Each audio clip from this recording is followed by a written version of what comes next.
오늘 은혜 받고 성취될 하나님의 말씀은 요한복음 21장 1절에서 14절까지의 말씀입니다. 그 후에 예수께서 디베라 호수에서 또 제자들에게 자기를 나타내셨으니 나타내신 일은 이러하니라. 시몬 베드로와 디두모라는 도마와 갈릴리 가나 사람 나다나엘과 세베대의 아들들과 또 다른 제자 둘이 함께 있더니 시몬 베드로가 나는 물고기 잡으러 가노라 하니 그들이 우리도 함께 가겠다 하고 나가서 배에 올랐으나 그날 밤에 아무것도 잡지 못하였더니 날이 새어갈 때에 예수께서 바닷가에 서셨으나 제자들이 예수이신 줄 알지 못하는지라. 예수께서 이르시되 얘들아 너희에게 고기가 있느냐? 대답하되 없나이다. 이르시되 그물 배 오른편에 던지라 그리하면 잡으리라 하시니 이에 던졌더니 물고기가 많아 그물을 들 수 없더라. 예수께서 사랑하시는 그 제자가 베드로에게 이르되 주님이시라 하니 시몬 베드로가 벗고 있다가 주님이라 하시는 말을 듣고 겉옷을 두른 후에 바다로 뛰어내리더라. 다른 제자들은 육지에서 거리가 불과 한 50칸쯤 되므로 작은 배를 타고 물고기 든 그물을 끌고 와서 육지에 올라보니 숯불이 있는데 그 위에 생선이 놓였고 떡도 있더라. 예수께서 이르시되 지금 잡은 생선을 좀 가져오라 하시니 시몬 베드로가 올라가서 그물을 육지에 끌어올리니 가득히 찬 큰 물고기가 153마리라. 이같이 많으나 그물이 찢어지지 아니하였더라. 예수께서 이르시되 와서 조반을 먹으라 하시니 제자들이 주님이신 줄을 아는 고로 당신이 누구냐 감히 묻는 자가 없더라. 예수께서 가셔서 떡을 가져다가 그들에게 주시고 생선도 그와 같이 하시니라. 이것은 예수께서 죽은 자 가운데서 살아나신 후에 세 번째로 제자들에게 나타나신 것이라. 아멘. 신앙 고백하겠습니다. 주는 그리스도시요 살아계신 하나님의 아들이시니이다. 아멘. 읽어드린 말씀으로 제자를 찾아오신 예수님의 말씀으로 함께 은혜 나누도록 하겠습니다. 오늘은 본문이 좀 길어서 바로 서름 없이 바로 들어가겠습니다. 요한복음 21장은요 좀 독특합니다. 다른 사복음서 마태, 마가, 누가 복음과는 좀 다르게 요한복음에만 기록되어 있는 오늘 말씀이 21장입니다. 그러다 보니까 왜 요한복음만 이런 기록이 있을까를 생각해보면 지난주 말씀을 생각하시면 됩니다. 지난주에 말씀드린 대로 요한복음 20장 31절 오직 이것을 기록함은 너희로 예수께서 하나님의 아들 그리스도이신 것을 믿게 하려 하며 또 너희로 믿고 그 이름을 힘입어 생명을 얻게 하려 함이라고 기록되어 있는 것처럼 요한복음 21장이 독특하게 요한복음에만 기록되어 있는 이유는 바로 예수께서 누구시다? 하나님의 아들 그리스도시고 너희에게 생명이 있음을 알게 하기 위해서 이런 것들이 쓰여진 것입니다. 그래서 다른 말로 하면 뭐냐면 어떤 상황 속에 있어도 찾아오시는 예수님입니다. 복음과 종교와의 가장 큰 차이점은 이것이죠. 종교는요, 뭡니까? 자기 나름대로의 하나님을 자기 스스로 찾아가는 그것이 종교입니다. 그럼 복음은 무엇일까요? 그 인간 스스로 하나님 만날 수 없고, 죄 문제 해결할 수 없고, 사람 마귀 귀신 문제 해결할 수 없기 때문에, 하나님께서 예수님 이 땅에 그리스도 보내주셔서 하나님이 인간을 직접 찾아오신 그것이 복음이지요. 그래서 우리가요, 기억할 게 있습니다. 제자를 부르는 것도 맞지만, 우리는요 제자를 찾으러 가야 됩니다. 그래서 마태복음 28장 18절에도 예수님 마지막 하신 말씀이 뭡니까? 가서 모든 민족으로 제자로 삼아라고 말씀하셨습니다. 가서 전하는 게 맞는 거죠. 그래서 어떤 데 가보면요 표가 이거죠. Go to send, 가든지 보내든지 가서 전하는 겁니다. 우리가요 왜 복음을 전해야 되냐? 그 복음을 전하지 않으면요 내가 있는 그 현장이요 어떻게 됩니까? 저주 재앙시대로 나중에 바뀌어버립니다. 그래서 그 저주쟁이 결국 누구한테 임합니까? 결국 나한테 임하게 돼 있는 것입니다. 그래서요, 성경에 보면 에스겔서에도 너 이스라엘의 파수꾼을 세웠다. 그런데 파수꾼이 파수꾼 사명을 감당하지 못하면 그 핏값을 네 파수꾼의 손에 찾겠다고 얘기하십니다. 내가 있는 그 현장에서 내가 있는 학교나 가정이나 그 지역, 그곳에서 무슨 걸 감당해야 됩니까? 바로 파수꾼의 사명을 감당해야 될 줄 믿습니다. 아멘. 그래서 우리가 기억할 게 있습니다. 뭐냐면 분명히 성경은요 이렇게 얘기합니다. 인간 스스로 해결하지 못하기 때문에 하나님께서 해결책으로 그리스도를 보내주셨다는 겁니다. 그래서 그 예수를 그리스도 믿을 때에 구원받고 하나님의 자녀는 축복이 시작되는 것입니다. 본문 말씀 보겠습니다. 1절에 4절입니다. 그 후에 예수께서 디베랴 호수에서 또 제자들에게 자기를 나타내셨으니 나타내신 일은 이러하니라. 시몬 베드로와 디두모라는 도마와 갈릴리 가나 사람 나다나엘과 세베대의 아들들과 또 다른 제자 둘이 함께 있더니 시몬 베드로가 나는 물고기 잡으러 가노라 하니 그들이 우리도 함께 가겠다 하고 나가서 배에 올랐으나 그날 밤에 아무것도 잡지 못하였더니 날이 새어갈 때에 예수께서 바닷가에 서셨으나 제자들이 예수이신 줄 알지 못하는지라. 성경에서의 지명을요 여러 가지로 부를 때가 있습니다. 우리가요 어떤 지명을 여러 가지 부를 때가 있잖아요. 서울을 볼 때 서울을 할 때 뭐라고 부르니까요 서울이라고 그러죠. 또 뭡니까 수도라고 그러잖아요. 그렇죠? 여러 가지 부를 수 있지 않습니까? 그런 것처럼 이 갈릴리 호수도요 여러 가지 부릅니다. 갈릴리 바다라고 할 때도 있고요. 어떨 때는 갈릴리 호수라고 할 때도 있고요. 또 기억해야 될 게 뭐냐면 갈릴리 지방의 수도가 디베라입니다. 그래서 디베랴 호수라면요 갈릴리 호수, 갈릴리 바다 다 같은 말입니다. 그래서 혼동하지 마시기 바랍니다. 왜 그러냐? 무엇을 강조할 때 그 지명을 조금 다르게 부르는 이유가 있거든요. 그래서 그걸 성경을 보시고 성경의 지명이 이상합니다. 그게 아니라 부르는 게 달라요. 왜? 쓰는 언어가 아람어고 기록된 언어는 헬라어다 보니까 그것이 조금씩 다를 수가 있죠. 그래서 제자들 이름도 보면 뭐라고 합니까? 시몬 베드로, 디두모라는 도마 이렇게 부르는 이유도 헬라어로 기록은 되지만 부를 때는 뭘로 불러요? 아람어로 불렀기 때문에 그 당시 쓰는 단어는 아람어로 썼기 때문에 그렇게 되는 것입니다. 자 보면요 여기서 제자들에게 자기를 나타내셨으니라고 됐죠. 1절에 보니까 이 얘기가 중요합니다. 하나님 만날 수 있는 길이 없습니다. 하나님께서 우리 인간에게 스스로 나타내지 아니하시면 우리가 하나님 만날 수도 없고 알 수도 없고 찾아갈 수도 없는 것입니다. 그래서 우리가 중요한 게 하나님께서 우리에게 복음을 주신 이유 하나님 만날 수 있는 길이 도무지 없기 때문에 그렇습니다. 그래서 착각하지 마십시오. 우리가 스스로 구원받을 수 있다? 그렇다면 하나님께서는 스스로 구원받으라 하셨을 겁니다. 그러나 인간의 구원받을 수 있는 길이 없고 죄문 해결할 길이 없고 하나님 만날 수 있는 길이 없고 사단 마귀 귀신 해결할 길이 없기 때문에 하나님께서 예수님 이 땅에 그리스도로 보내신 줄 믿습니다. 자 2절에 보면 7명의 제자가 이제 이름이 쭉 나오죠. 7명의 제자가 쭉 나오는데 3절에 보면 이제 예수님이 띄엄띄엄 나타나시죠. 40일 동안 집중 훈련시킨 것도 있으시지만 이제 띄엄띄엄 보이시잖아요. 그러다 보니까 이제 뭡니까? 결국이요 계속 기다림이에요. 신앙생활이 어떻게 보면요 기다림의 연속입니다. 언제까지 기다려야 되나요? 언제까지 해야 되나요? 제자들도 보면 예수님이요 중요한 그 앞에 보면 사명을 주셨습니다. 무슨 사명 주셨어요? 20장에 보면 21절에 보니까 아버지께서 나를 보내신 것 같이 나도 너희를 보내노라고 전도에 대한 중요한 뭘 주셨어요? 사명을 주셨어요. 그리고 나서 중요한 그 응답 받을 수 있는 걸 주셨어요. 무슨 얘기냐? 20장 22절에 보면 성령을 받으라라고 중요한 구체적인 목표도 주셨어요. 그런데 제자들 뭐하러 갑니까? 자 떠나자 고기 잡으러 물고기 잡으러 가죠. 근데 왜 그럴까요? 기다리기 너무 지루한 거예요. 이제 지친 거예요. 그래서 하던 일이 뭡니까? 7명의 특징 뭐 하던 사람들이에요? 다 물고기 잡던 사람들이에요. 그러니까 뭐라고 하던 일이 있으니까 자기 사명, 하나님 주셨던 사명, 천명, 소명 다 내려놓고 물고기 잡으러 가는 거예요. 그러니까 어떻게 됩니까? 당연히 이제 문제가 생기죠. 그래서 여러분 기억하세요. 하나님께서 왜 그러면 바로바로 응답 안 하시고 그던 기다림의 시간을 허락하셨을까요? 그거는요 뭐냐면 내 각인뿌리 체질이 바뀌는 시간이에요. 그대로 있으면 안 돼요. 복음 언약 가진 사람이요 각인뿌리 체질이 창세기 3장, 창세기 6장, 창세기 11장에 나 중심, 물질 중심, 성공 중심으로 그대로 있으면요 그게 결국 나중에 뭐가 되냐면 나를 붙잡는 올무, 나를 붙잡는 틀, 나를 붙잡는 함정이 돼요. 그래서 그에 벗어날 수 없게 됩니다. 그런데 하나님께서 이 제자들에게 40일의 시간표와 또 하나님 말씀 나중에 부활해서 이런 시간을 허락하시는 이유가 뭐냐? 그 각인 뿌리 체질된 거는 바꾸라는 시간표입니다. 무엇으로 바꾸는 겁니까? 하나님의 말씀으로, 하나님의 언약으로, 그리스도의 복음으로 바꾸라는 겁니다. 지금 우리에게 하나님 바로 응답하면 얼마나 좋을까요? 세계복음화의 중요한 시간표에 갑자기 우리 교회가 부흥이 되어지고 막 주신 응답 물밀듯이 막 이런 응답들이 오고 하면 좋을 것 같지요? 그건 우리 생각입니다. 하나님의 기준은 달라요. 하나님의 교실은 뭡니까? 지금 우리 교회가 해야 될 것은 우리 각자 개인에게 있는 각인 뿌리 체질을 바꾸라는 겁니다. 무엇으로?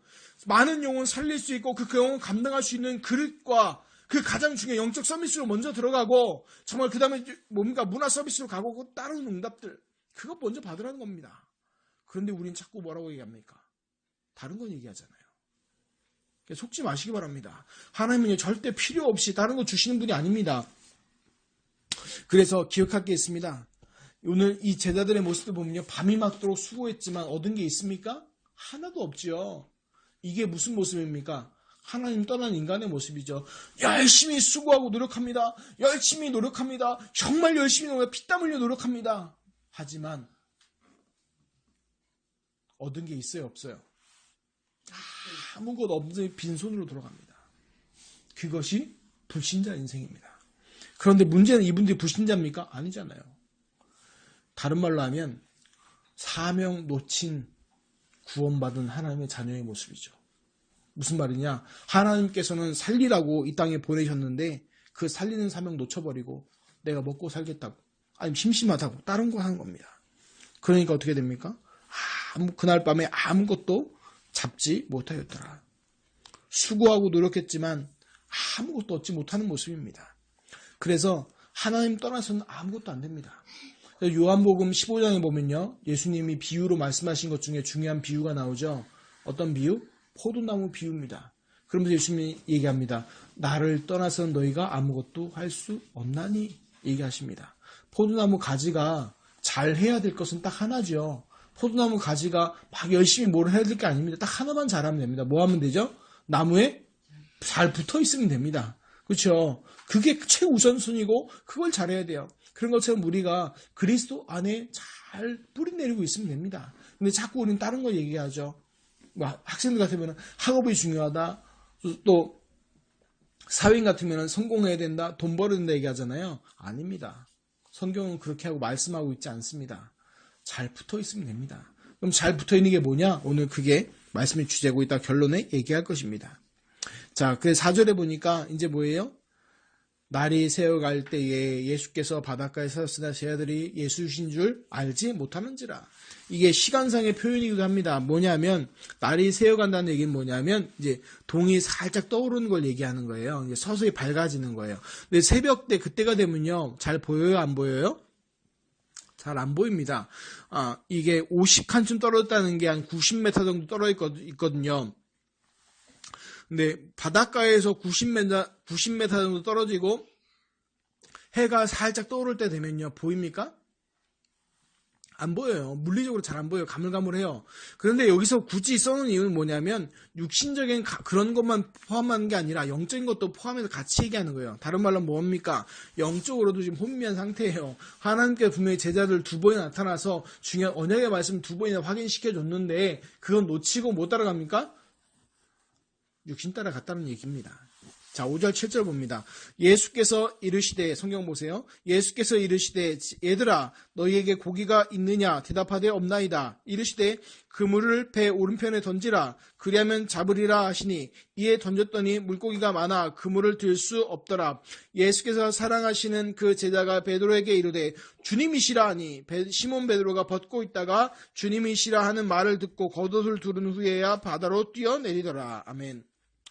여기서 말하면 애들아 부른 건 뭐냐면요. 지금도 어린 아이들, 물론 헬라어 표기로는요. 지금으로는 얘들 그러니까 어린 아이들 부르는 거 맞는데 그 당시 표현으로 보면요. 여보세요, 이것 보세요라고 한 거와 똑같은 거예요.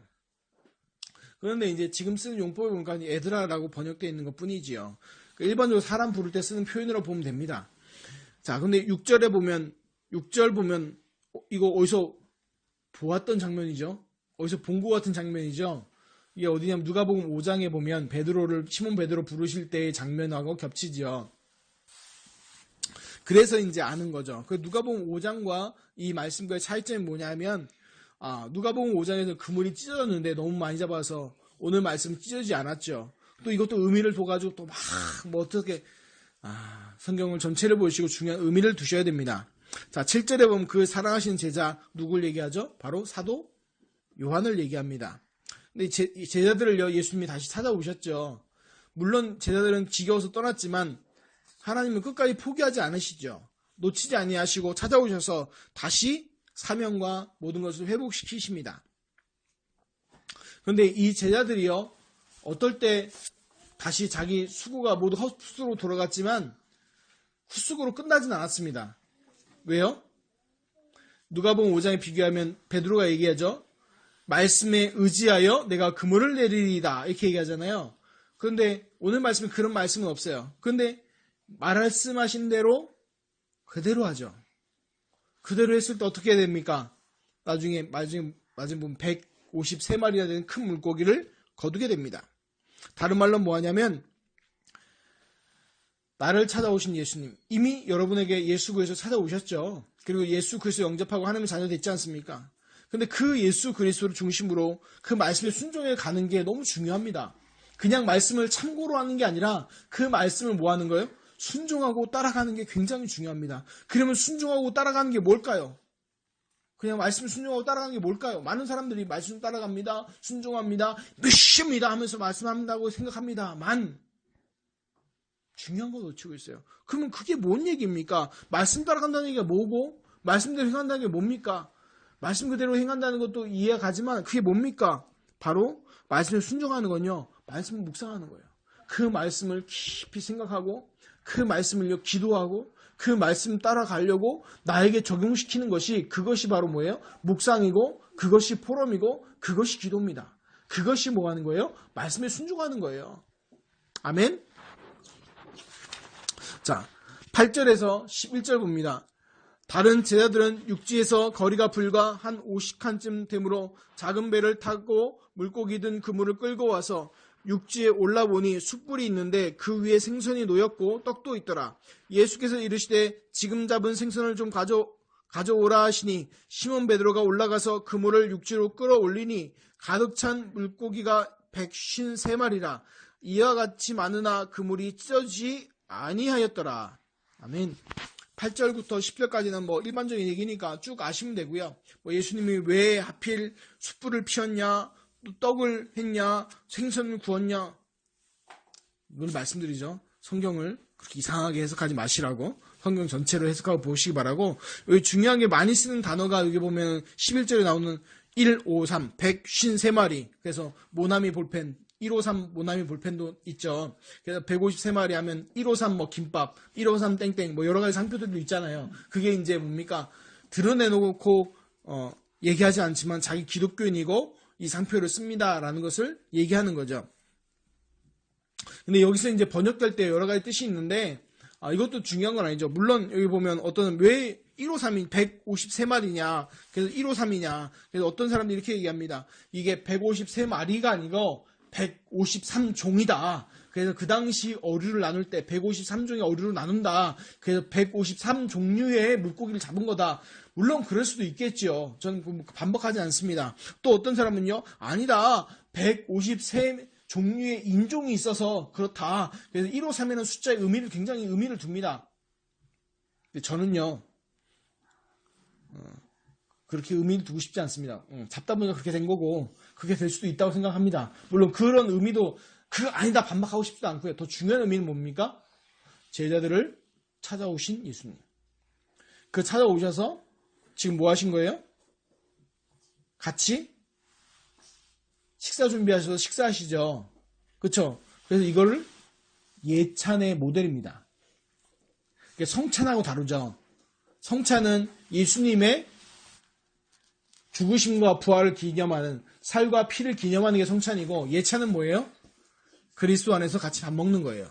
그래서 우리가 주일날 마치고 전성도가 같이 밥 먹는 그런 의미가 이게 예수님의 이 모습과 닮은 거예요. 그래서 성찬과 예찬은 다릅니다. 완전 달라요, 의미가. 그런데 이제 중요한 건 뭐라고요? 찾아오신 예수님. 그리고 그 예수님이 뭘 가지셨어요? 육체를 가지셨잖아요. 육체를 가지고 부활하셨잖아요. 그렇죠? 그걸 얘기하는 거예요. 그래서 가연설, 기절설 이런 게 아니라, 도적설이 아니라 실제로 예수님이 부활하시고 실제로 예수님 식사까지 하시고 다 하셨다는 거예요. 그거를 증명하고 있는 겁니다. 결국 뭐예요? 또 20장 31절에 예수께서 누구시다? 하나님의 아들 그리스도이심과 또 너희에게 이름 믿어 생명을 얻게 하기 위해서 쓰였다는 거예요. 그래서 21장 1절 14절까지 쭉 보면 이게 굳이 없어도 되는 것처럼 보여질 수도 있어요. 근데 그게 아니라 결국 예수가 그리스도이시고 죽고 부활하셨다는 것에 대한 증거를 대고 있는 거예요. 실제로. 생각해보세요. 귀신이 나와가지고 이런 거 다 식사 준비하고 같이 밥 먹을 수 있겠습니까? 영을 가지고. 안 되잖아요. 그렇죠? 그에 대한 근거를 얘기하고 있는 거예요. 그래서 전체로 의미를 보면 무슨 말 아시겠죠? 자, 12절에서 또 중요한 게 하나 놓쳤는데 뭐냐면 분명히 이제 다음 12절, 14절, 나중에 14절 보면 세 번째로 제자들에게 나타나신 것인데 왜 세 번째로 나타나셔서 이제 다음 주에 볼 텐데 내 어린 양을 먹이라. 베드로가 3번 부인한 걸 다시 살리시죠. 바로 했으면 됐는데 왜 첫 번째, 두 번째 안 하고 세 번째 했을까? 또 굉장한 의미를 두지 마시고 왜 3이냐는 또 의미를 두지 마시고 다른 말로 하면 회복할 수 있는 시간을 주신 거예요. 정말 믿을 수 있는 믿음과 그 시간을 허락하신 거예요. 그러니까 다른 말로 하면 뭡니까? 한 번도 예수님은요 책망하지 않았어요. 베드로, 내가 너를 그렇게 믿었는데 네가 나를 이렇게 배신해? 제자들한테 만나서 야, 니들이 날 다 버리고 도망가? 이런 말 안 하시죠. 도리어 처음 만나서 뭔 얘기 하셨어요? 너희에게 평강이 있을지어다 얘기하셨죠. 책망하신 거면 책망하셨죠. 나중에 겟세마네 기도할 때 한시라도 깨어서 기도할 수 없느냐? 기도할 수 없는 걸 보고 책망하셨죠. 근데 그것도 이제 피곤한 걸 아시고 책망하지 않으셨잖아요. 자, 그래서 중요한 게 뭔 얘기입니까? 하나님께서 우리에게 뭘 주세요? 어떤 시간표와 안 되는 걸 시간표를 주신 게 아니라 하나님께서 깨닫고 돌이킬 수 있는 시간을 주신 겁니다.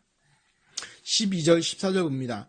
예수께서 이르시되 와서 조반을 먹으라 하시니 제 아들이 주님이신 줄 아는 고로 당신이 누구냐 감히 묻는 자가 없더라.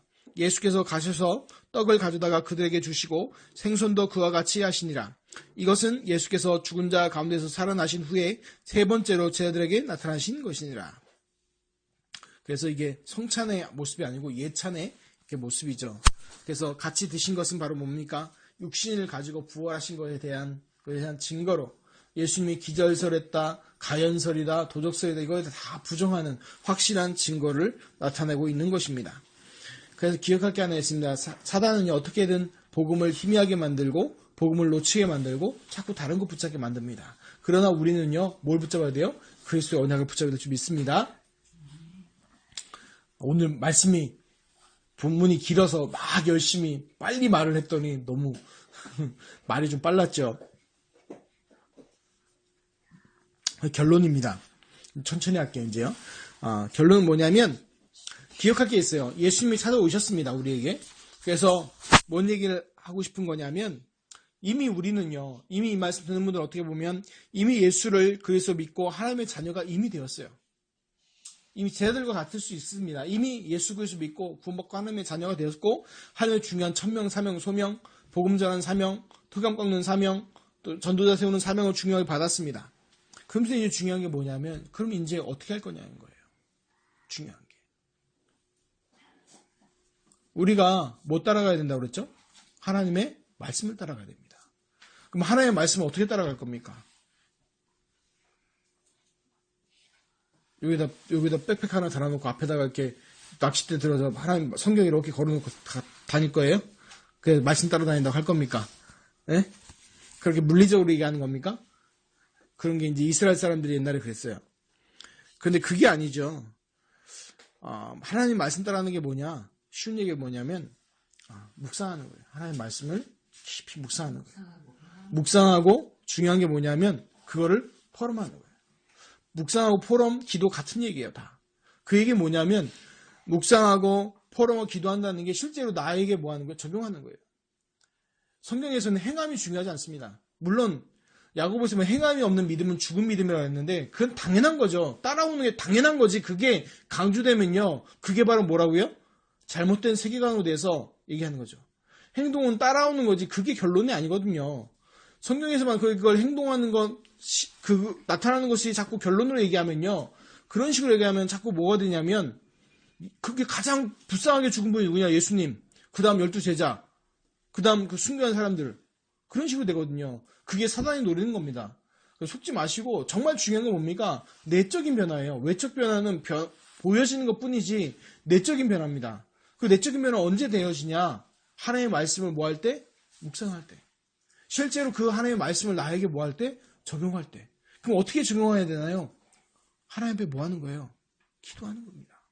그냥 듣고 나서 오늘 말씀 듣고 그 예수님 찾아왔구나? 그래 찾아왔네? 그래 153마리? 이거 많이도 잡았겠다. 나도 한 마리 주지. 뱉다 먹으면 맛있겠네. 이런 게 아니라고요. 이게 아니라고요. 뭐라고요? 예수님이 찾아오셔서 저를 책망하신 게 아니라 다시 회복할 수 있도록 도와주셨구나.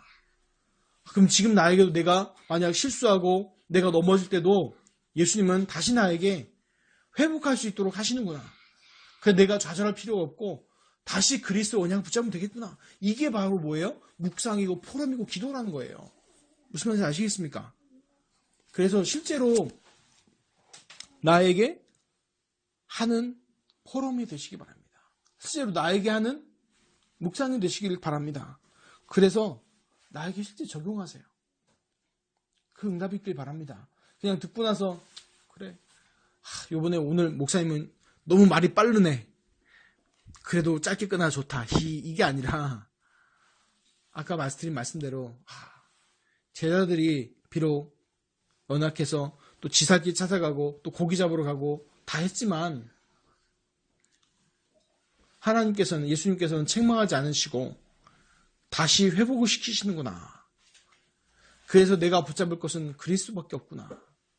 하나님, 내가 비록 때로는 실수하고 또는 낙심도 하고 불평도 하지만 하나님 다시 나에게 찾아오신 예수 그리스도 그 그리스도의 언약을 붙잡게 하옵소서 라고 다시 나를 살리는 응답이 있으시기 바랍니다. 나를 살리고 또 누굴 살려요? 내 주위에 있는 사람까지 살리는 중요한 축복의 시간이 되시기를 예수 그리스도 이름으로 축원합니다. 기도하겠습니다. 하나님 감사합니다. 제자들을 다시 찾아오신 예수 그리스도. 하나님 우리가 때로는 아니고 날마다 정말 실수하고 좌절하고 낙심하고 불신앙합니다. 하나님 그러나 그걸 우리에게 책망하지 않으시고 우리에게 다시 회복할 수 있는 중요한 축복을 말씀으로 허락하심을 감사드립니다. 하나님 이 말씀을 나에게 적용하게 하시고 하나님 예수가 그리스도한 그 참된 복음을 나에게 깊이 각인 뿌리 치실된 응답으로 연결되게 하여 주옵소서. 이 말씀 또 한 주간 묵상하고 도전하는 동안에 하나님 나에게 무너졌던 모든 것들이 회복되어지는 중요한 역사가 시작되게 하여 주옵소서. 감사드리며 우리 주 예수 그리스도의 이름으로 기도합나이다. 아멘.